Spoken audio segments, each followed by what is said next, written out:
In today's video, I'm going to teach you how to reuse prompt in Adobe Firefly. We'll walk through a quick and reliable way to pull the exact prompt used to create an image on Adobe Firefly, so you can study it, adapt it, and build your own variations with confidence. Open your web browser and head to Google. This keeps things simple and ensures you land on the official page without typing long addresses.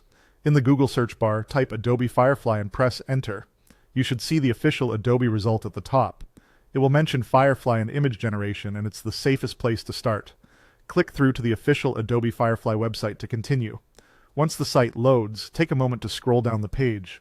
Adobe often highlights example artwork and showcases styles created with prompts. The layout can change over time, so look for sections like Inspiration, Featured Images, or Galleries. The key here is to browse until you spot an image that grabs your attention and looks like it came from a prompt you'd like to explore.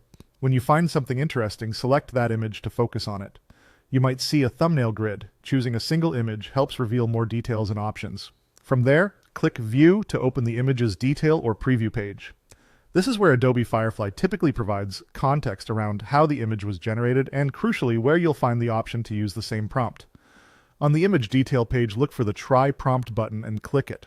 This action is the heart of reusing prompts in Firefly. It opens the image generator with the original text prompt automatically loaded into the prompt field.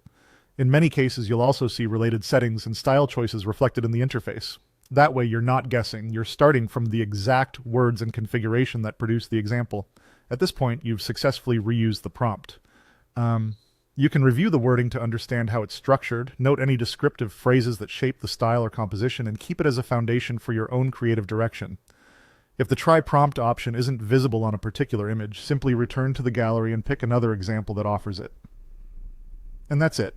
You searched for Adobe Firefly, opened the official site, browsed the showcased work, viewed an image, and used Try Prompt to bring the original prompt straight into the generator. This approach is fast, repeatable, and great for learning how effective prompts are written so you can build from them with clarity and purpose.